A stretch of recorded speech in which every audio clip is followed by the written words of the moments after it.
Hi there. Welcome to the latest edition of Who's Zoomin' Who, presented by T Monarch, partner of the Virginia Lottery. I'm Ted Alexander, pleased to be joined by ODU alum, NBA referee from the bubble in Orlando, Tony Brothers. Tony, great to see you. Hey, Ted, thanks for having me. First and foremost, Old Dominion. Talk about the Monarchs' effect on your life as a collegiate. Well, one of the interesting things is I'm back at ODU in a master's program right now. Starting out my college career, I wanted to go to UVA and William and Mary, and they both said no. And my mom knew someone at Old Dominion, called Old Dominion and said, hey, my son didn't get into schools he wanted to go to. It's August, it's a week before school's supposed to start. What can you do? And they took me in. And by taking me in, it essentially changed my life. And so everything that I do, I have it on now. I don't have it on because, I'm talking to you. It is like if I've got blood, it's blue, because, I'm loyal to the people that are loyal to me, and they have been extremely loyal to me. What is it about the master's program that you're in now lured you to come back after all these years? Because that's a commitment. Well, I'm in the Masters of Public Administration program, and I have some political aspirations when I leave here. This is my 26th year here with the NBA, and I'm on the downside for sure. I know I can't do 26 more, but I have some other things that I want to do. I have my nonprofit I've been in the nonprofit world for about 18 years, and I've seen a lot of needs, and we've been able to fill some gaps, but I believe to get into a position where you can make decisions in those positions or either help formulate decisions. In those instances, I'll be able to help more people, and I'll still have on my ODU t-shirt no matter what position I'm sitting in. So How did you find your way from ODU to the NBA? when I left Old Dominion back to my mom again, God rest her soul, she was the highest ranking minority female at Bank of America corporate wide when she passed away. But she was in minority business development and supply minority business development and diversity. And so she partnered small companies, small minority companies with large corporations in order to get bank business. And so one of the companies was this company called Tidewater Consultants. And so she made a call, just like she did for school, made a call. Then I had a job. Started working there, sitting at a desk. And a lady walked past my office one day after I was there a couple years and had gained about 30 pounds. And she had a referee shirt on across her shoulder. And I said, hey, where are you going? And she was like, I referee basketball. And so I was like, oh, yeah, I think that would be something I would like to do. So I got involved with the local association, and things started to work there. There was a guy around there, which Ted, you may know, Dick Bowie, from a long time ago. He was in charge of the referees, and he kind of took me under his wing and started sending me to referee camps. I ran into some NBA referees there. They invited me out to LA. Daryl Garrettson hired me into the CBA. I spent 4 years there and then into the NBA. And so, when I started looking at the steps of how I got here, without the Old Dominion connection, I wouldn't have had the job. My mom called, but it was on the strength of me having the degree and everything to be able to get the job. Being in the job, I was in that place with Dick Bowie, and then Dick Bowie helping me to get out, and some other NBA referees helping me to get out and get an opportunity to go into the CBA. And then 4 years later into the NBA, it was, a combination of things to get me there. You can have a lot of talent and never get the opportunity. So I always say I've got a reasonable amount of talent, but I got a lot of people and a lot of angels around me that help me get to where I am. It certainly took some gumption, though, on your part to seize those opportunities and make the most of them. It's one thing to have an open door, but you've got to charge through it, don't you? Yeah, well, you do. And, when you start giving yourself credit for things, it sometimes comes across in the wrong way. But for me, I was fighting all along the way, like from the time when I was the kid that was picked on. So I'm fighting there. People don't always like my directness now, but that was my defense mechanism. When people would attack, I had to come up with a way to fight that off. And so, when I look at, where I am and how I got here, as I say, I give more credit to other people. And God had these steps already kind of paved out for me. It was a matter of when I got to the fork in the road, whether I went right or left. Those were the decisions I had to make. But I had good guidance along the way. There was a man named Aaron Wade, who was the assistant to Daryl Garretson. And again, another one of those angels that kind of took me under his wing and sort of helped guide me in the right direction through the CBA process, because I was working for the consulting firm and refereeing in the CBA on weekends. And so then I have to go back to the consulting firm, because if they didn't give me the leeway to be able to lead and to move me to different projects so that I was able to have that flexibility, then I wouldn't be here. So as much as I would like to take the credit for it, I really can't take the credit for it. It was all those people along the way that created those opportunities for me. This year is a unique year. You're in the bubble, more on that in just a bit, but you're usually traveling all over the country. Any Tony Brothers travel tips for those watching this right now? What have you learned over the years, how to maybe get some shortcuts and make the process a little easier? Stay alive, wear a mask, get some wipes, wipe the seats off, all the things that we sort of take for granted or have taken for granted. I think we should have been doing all along. But along the travel aspects, we become professional travel agents, the referees. We handle our own travel by design. We want to be able to do that. We negotiate our deals with the NBA, and part of that is our travel stipend. And so then we are able to move around and do what we want to do, how we want to do it. And so you become professionals at that. One of the things, I think one of the instincts that we have is, when you're sitting there in the airport, if you don't travel much, and they say, oh, well, we have a delay, we know based on the tone of the voice of that person whether that flight's going to be canceled or not. And we immediately start looking for the other options. And we know the rules of the game, and just like the rules of basketball. So we know what to go up to the person to say, hey, I want you to reroute me on this flight. And yes, you can do it because of this and this and this. And when you got the information, they let you do it. So information is the key, the knowledge is the key. And so, I can think of times where I would say this, NBA referees always get to the game.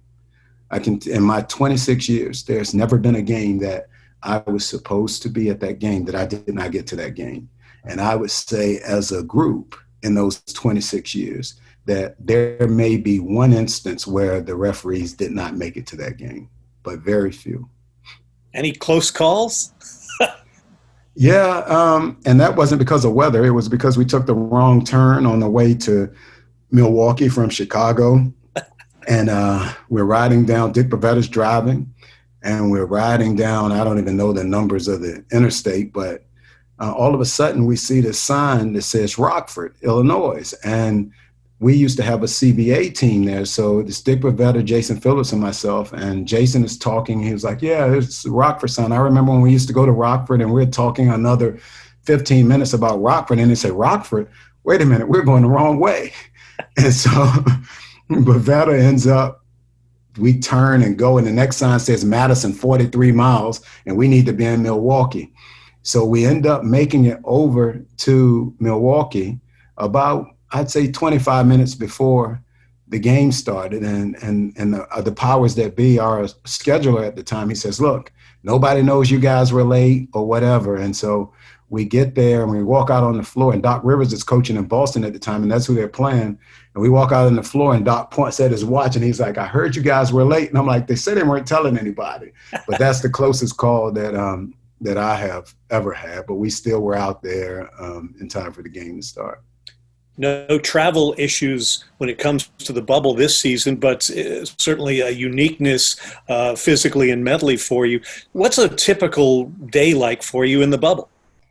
So I have a few things going on. So I'm opening a restaurant. This is my plug, called Brothers, and on Plume Street, downtown Norfolk. Should be open in the next month. So I'm working on that from here. And then I sold my condo over at the corner of Brambleton and Bush. And so I'm moving over into an apartment at the Wells Fargo building prior to moving to East Beach about a year from now. So I got that going on. And then I've got the 2 classes in the master's program. Plus, I'm actually here to referee games. So let's not forget that. So with all of those things, every morning I get up, I go, this place is a 1.7 mile circle bubble, let's just say. But when people think of the bubble, they think like we're in this case and you can't leave. You can leave, but you can't get back in. And the key is you don't want to, I mean, it's not, you're not caged in or anything like that. I mean, there's 2 entrances and you can go out, but if you go out, it's a quarantine to come back in. And so every morning I get up, I walk anywhere from 5 to 10 miles every morning when I get up. That's the first thing that I do. And then I come in and I have a list of things that I start working on to try to like push the day along as far as I can push the day along. And some days include a game. Some days may include golf. We can leave and go to golf. And so there, but that's once a week. But we have,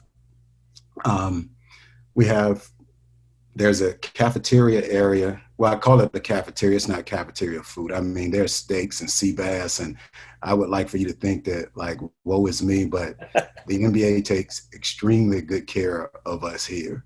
And so we go over breakfast, lunch, and dinner. They have apps where you can see what the menus are for that day. We have testing every day. We have some portions of it that we have to do ourselves when we get up. Like there's an oxygen, here's a little oxygen reader, if you can see it, and then a thermometer, and then that feeds into the app and you have to do that. And then you literally go and have to get COVID testing. That is done on days where you don't have games. You can go anytime between 6 a.m. and midnight. The days that you have games, you go an hour before the game. And then we leave here, essentially, go over to the game. And I say we leave from this bubble to the bubble where the arenas are, because it's the bus is, everybody on the bus is tested, everything. So you essentially leave here, go over to the arena, work the games. The same thing with golf. Golf, they purchased the course for us for that morning. And so we get on the bus, we go over there. We don't see or contact any other people. They have security all around the course. So, it's not like federal prison. I don't want to make light of it in that sense, but it's sort of like I understand what incarceration is like. You get into a system on a daily basis to actually keep your sanity. And so there's a lot of people here that have made a lot of sacrifices, not just for basketball, but really for the world, because this actually shows that it can be done. When you bring people together, it's the blueprint for success. And so I'm constantly reminding myself of that this is far greater than just me, and how I may miss being at home or the sacrifices that I'm making. And I realize what the sacrifices are for, because, all the other sports leagues are looking at the NBA and they're trying to do something similar to that. Baseball is headed to a bubble now.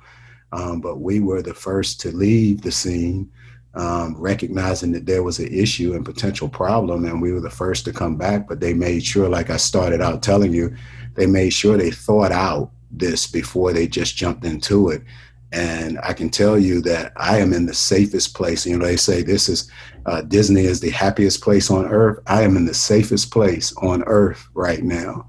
And I'm thankful that I'm able to be here and to be able to do my job, because, again, we all need to be able to take care of families. But the messages that I get from people, from ODU people, from my friends, from everybody, is that they're just thankful to have something to watch, something that they can cheer for, something that feels like it's close to normal.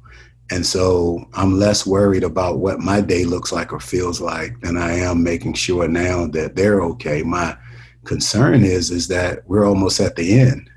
And so we'll crown the champion, but, football is getting going. They seem to have some pretty decent results. And so far, and baseball is going to the bubble, but, we need to keep this going, because I think as a culture and as a country and a world, we have a long way to go to get back to some sense of normalcy. And but this definitely shows that to bring everybody in, to be able to test them, that we could do this, that we could mitigate this virus. So that's sort of my day. I don't know if I went off on a tangent, but that's sort of my day. You mentioned the doing of the job. What's it like doing your job with no fans in the arena?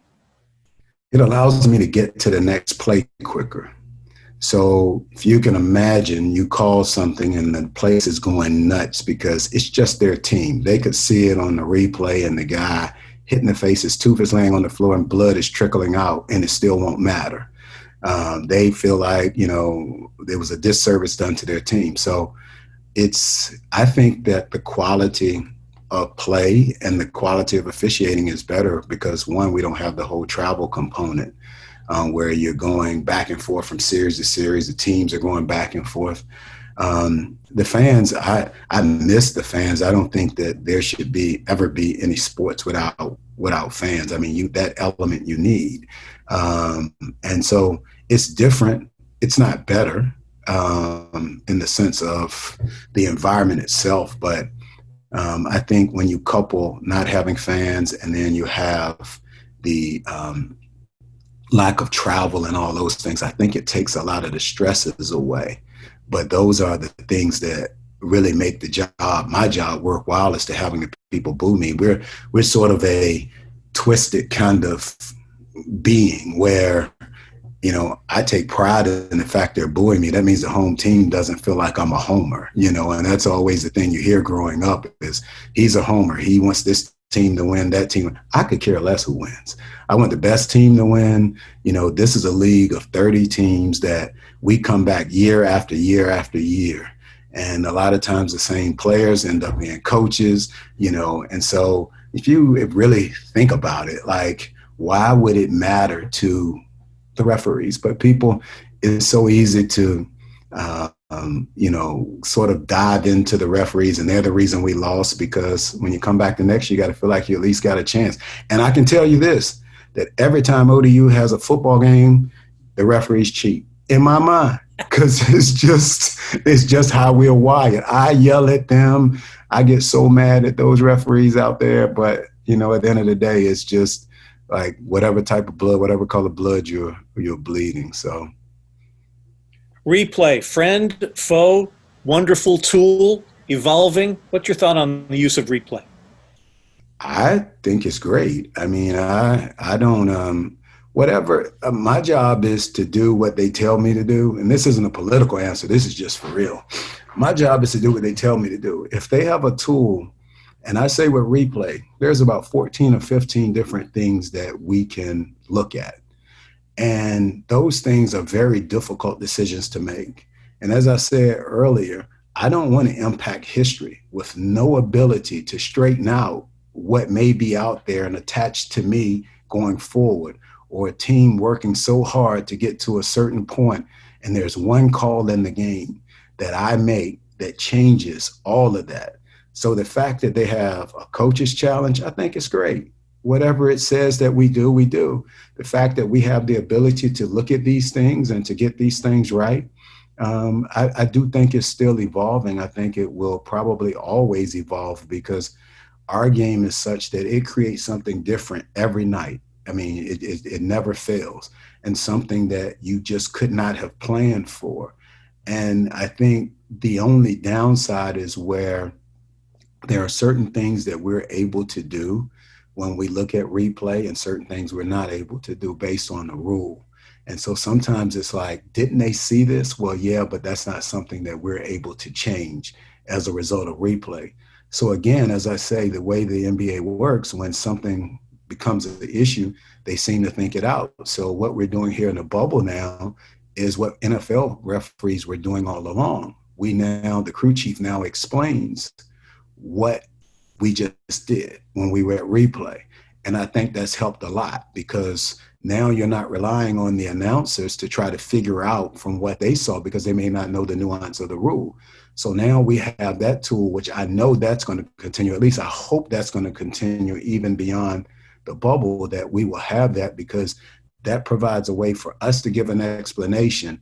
And so when a person sees that the ball goes out of bounds and we're ruling who touched the ball last, but you see the person got hit on the arm, it's unfortunate, but we can't go back and call that foul based on the way the rule is written. And so when you go to announce it, you can say the ball went out of bounds. We're only able to rule on out of bounds on this particular review.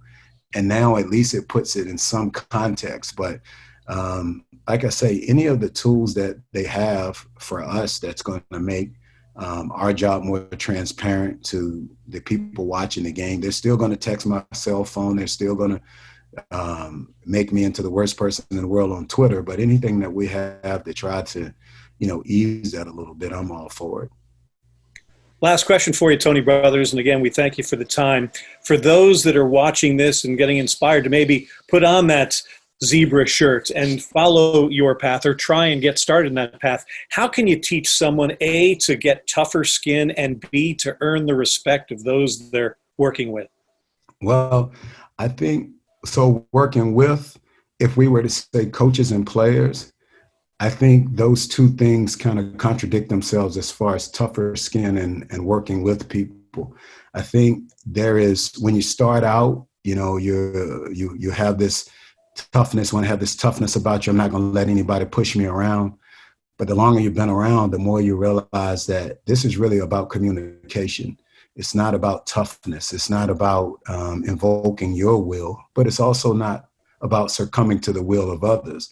And when you can find that balance, then that's when things start where you start to gain the respect. You can't force respect from people. You can give it, but you still can't force it in return.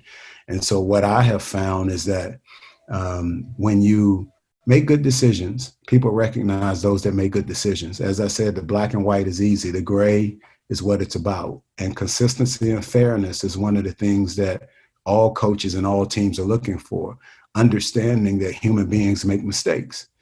And so what has happened for me as time has gone on, I have less discipline to do, not just because I've been around, but because I've changed myself. Players and coaches are out there, they're competitive, they're fighting for their teams, they want to win and all of that. Well, I don't win no matter what, so for me, it's how can I do my job and not be a negative influence on this game?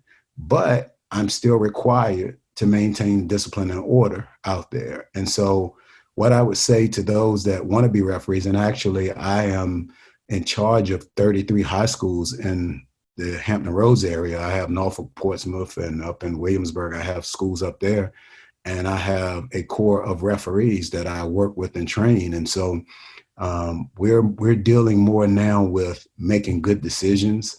And those good decisions involve calls during the game, but also interactions with the people in the game, and doing your best to keep from having to invoke discipline and not allowing people to invoke their will on you. And so it's a fine line, but we do a lot of training and camps and different things. Actually, I do Jeff Jones's camp, and I was doing Nikki's camp, and we do the camps to help their programs because they don't have to pay for the camps. And at the same time, we are able to train our officials. So it's a win-win. So I would just say that, you're not out there to be a policeman with a patch.